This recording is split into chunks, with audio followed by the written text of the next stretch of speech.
Republic के मंच से अमित शाह ने बड़ा बयान दिया है और कहा है कि देश में कभी भी सीएए लागू हो सकता है। अमित शाह की ओर से ये बड़ा बयान दिया गया है। रिपब्लिक समिट के मंच से अमित शाह ने ये बड़ा ऐलान किया, ये बड़ी बात कही और ये कहा कि कभी भी लागू हो सकता है सीएए। चुनाव से पहले लागू होगा सीएए। इसके अलावा ये भी कहा गया उनकी ओर से कि दुनिया की कोई भी ताकत इसे रोक नहीं सकती। सुनिए क्या कुछ कहा गया उनकी ओर से। गृह मंत्री जी, सीएए कब लागू होगा? क्योंकि अब मॉडल कोड ऑफ कॉन्डक्ट कभी भी लागू हो सकता है और आपका बयान भी आ चुका है कि सीएए लागू होकर रहेगा।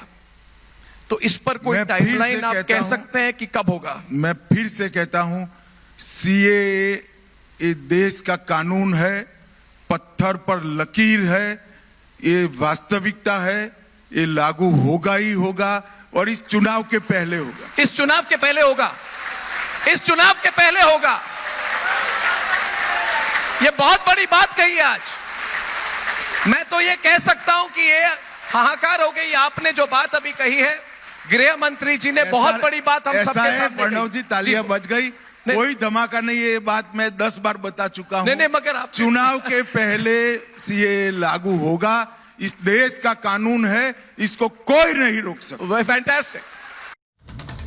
तो लोकसभा चुनाव से पहले सीएए लागू होगा। गृह मंत्रालय की तरफ से कभी भी नोटिस जारी किया जा सकता है, नोटिफिकेशन आ सकता है, माफ कीजिए। लेकिन इस बीच आपको बता दें, लखनऊ में शिया धर्मगुरु सैफ अब्बास ने इसका स्वागत किया है। उन्होंने कहा कि जो प्रताड़ित लोग हैं शिया समुदाय के, उनको भी सीएए में जगह दी जाए। ये बड़ी खबर आपको बता दें इस वक्त की लखनऊ में शिया धर्मगुरु सैफ अब्बास ने बयान दिया और कहा कि शियाओं को भी मिले सीएए में जगह, पीड़ित लोगों को मिले नागरिकता। सैफ अब्बास जो कि शिया धर्मगुरु हैं, उन्होंने सीएए का स्वागत किया है, लेकिन साथ ही उन्होंने ये भी कहा कि शियाओं को भी सीएए में जोड़ा जाए। जबकि आपको बता दें, कानून गैर मुस्लिमों को नागरिकता देने का है। हम यही चाह रहे हैं कि हमारे जो गृह मंत्री लेके आ रहे हैं, उसमें जो उन्होंने 7 रखे हैं, उनको में शियों को भी दें। भाई हमारे ऊपर वहाँ अत्याचार हो रहे हैं, पाकिस्तान में हमारे जो धार्मिक स्थल हैं उनके ऊपर ब्लास्ट किए जा रहे हैं, तो हम किससे जाके रहेंगे? तो हमारा यही कहना है कि बिल्कुल जो नॉन मुस्लिम जिनके ऊपर अत्याचार हो रहा है, उनको भी आप दीजिए सिटीजनशिप, और जो शिया कम्युनिटी के, इनको भी ऐड कीजिए। जो 6 या 7 जातें आपने ली, उसमें शियों को भी ऐड किया जाना चाहिए। मैं कह रहा हूँ, इतने घटनाक्रम हैं अफगानिस्तान में और पाकिस्तान में कि मैं क्या बताऊँ। मैं तो अभी आप देखिएगा, अल्लाह ना करे, खुदा ना करे, रमज़ान आ रहा है, ये हरकतें कर देते हैं ये लोग।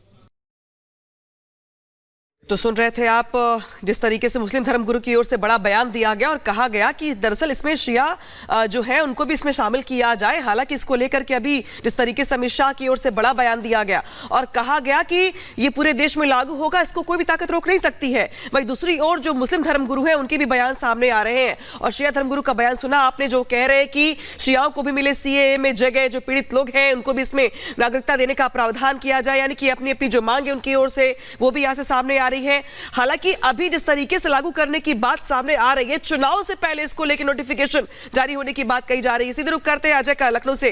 अजय, अभी नोटिफिकेशन जारी हुआ नहीं है, अभी लागू करने की बात कही जा रही है, लेकिन उसके पहले जो मुस्लिम धर्मगुरु है वो भी आ गया और क्या इनको उसमें शामिल किया जाए? बिल्कुल, जो शिया धर्मगुरु है सैफ अब्बास, पूरी देश में, दुनिया में उनका जो मत है करोड़ों की शिया तादाद के लोगों के लिए बेहद महत्व रखता है। उनकी बात को सुनते हैं। इसी कड़ी में जब रिपब्लिक भारत ने उनसे बात की तो उन्होंने ना केवल सीएए कानून का समर्थन किया, एक कदम आगे बढ़कर बोला कि उनके देश में जो बाहर के लोग रहते हैं उनको हटाया जाए और दुनिया भर में, खासतौर पर पाकिस्तान और अफगानिस्तान, क्योंकि भारत के पड़ोसी देश है, उनको लेकर विशेष महत्व है इस कानून का, तो वहां के जो शिया नागरिक है उनको जगह दी जाए। बात करने के लिए इस विषय में मेरे संग लखनऊ के तमाम लोग मौजूद हैं जो इस मुद्दे को देखते समझते जानते हैं। आप बताइए, सीएए का कानून स्वागत करेंगे, उसका कैसे? हाँ, स्वागत करेंगे। क्या सोचते हैं भाई, सीएए का कानून नागरिकता देने का कानून है, नागरिकता लेने का कानून नहीं है। जो हमारे अल्पसंख्यक भाई पाकिस्तान, अफगानिस्तान, बांग्लादेश या आसपास देशों में जो वहाँ से आप कैसे देखते हैं? ये कह रहे हैं कि कानून बढ़िया कानून है, आप समझते हैं ठीक है? हाँ, ठीक कानून है, ये लागू होना जरूरी है। क्या मिलेगा उससे? अरे भाई, जो लोग सीमाओं पे हैं, रह रहे हैं, उनको नागरिकता मिल जाएगी और रहेंगे, भगाए नहीं जाएंगे।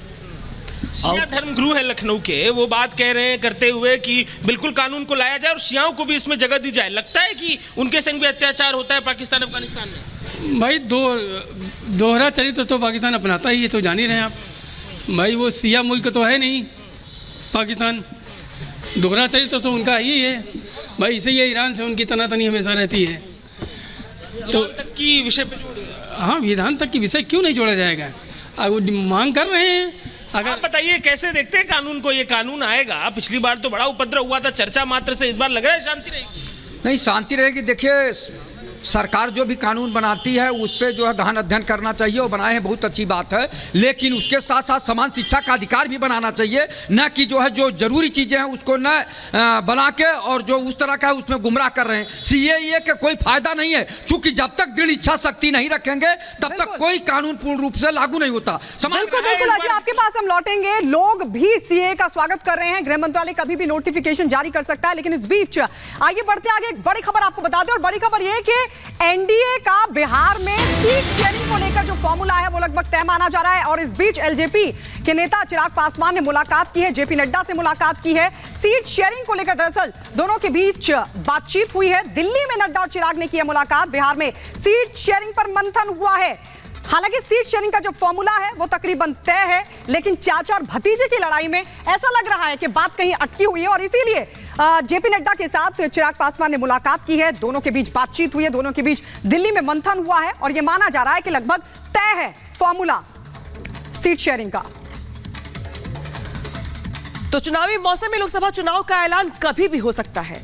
ऐसे में अगर बात की जाए तो जिस तरीके से पीएम मोदी ने इस बार एनडीए 400 पार का नारा दिया है, पीएम के इस मिशन के लिए बिहार अहम रोल अदा करने वाला है। बिहार में लोकसभा की 40 सीटें हैं और गठबंधन में करीब 6 पार्टियां शामिल हैं, जिनके बीच सीट शेयरिंग एक अहम मुद्दा भी है। इसी को लेकर जेपी नड्डा और चिराग पासवान की एक मीटिंग हुई है। इस बैठक के बाद माना दरअसल जा रहा है कि बिहार एनडीए में सीट शेयरिंग पर फाइनल मुहर लगने वाली है। रिपोर्ट देखिए और समझिए।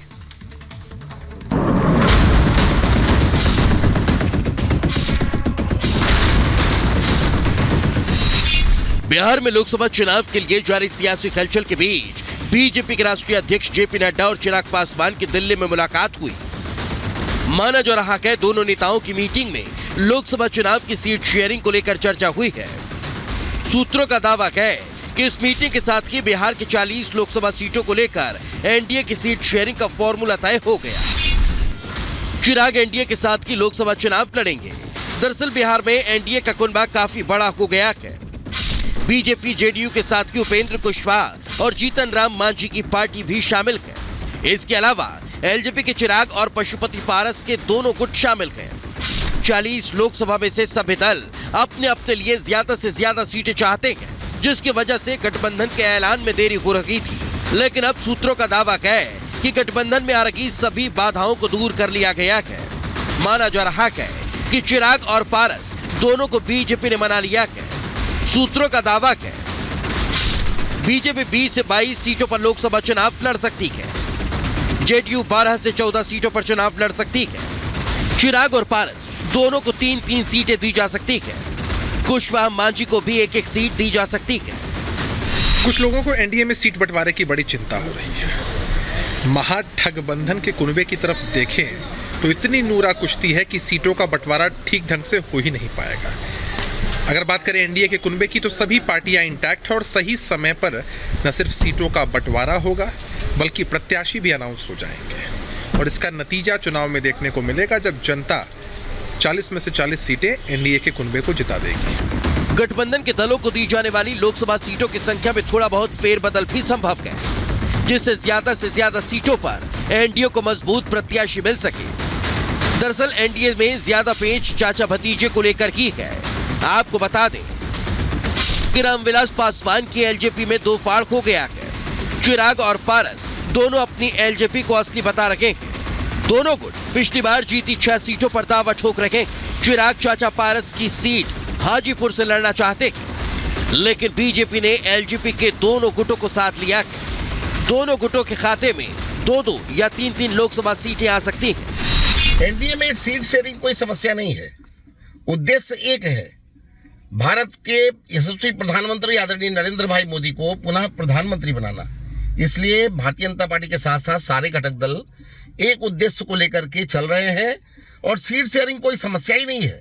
समय रहते सीट शेयरिंग भी होगा, सबके दिल मिले हुए हैं, इसलिए कहीं कोई समस्या नहीं है। आपको बता दें कि चिराग के चाचा पशुपति पारस पहले ही कह चुके हैं कि उन्हें बीजेपी नेतृत्व पर पूरा भरोसा है कि उन्हें सीटों के बंटवारे में उनका पूरा हक मिलेगा। एनडीए में सीट बंटवारे में फंसे पेच के बाद आरजेडी ने चिराग पासवान को महागठबंधन में आने का न्योता दिया था, लेकिन अब जेपी नड्डा से मुलाकात के बाद माना जा रहा है कि चिराग पासवान एनडीए में ही रहेंगे। सूत्रों का कहना है कि बीजेपी ने चिराग को पूरा सम्मान देने का वादा किया है। बिहार में लोकसभा की 40 सीटें हैं। साल 2019 में हुए लोकसभा चुनाव में एनडीए ने 39 सीटों पर जीत हासिल की थी। इस बार मोदी के मिशन 400 के तहत एनडीए बिहार की सभी 40 सीटों पर भगवा लहराना चाहती है। Bureau report, Republic Bharat.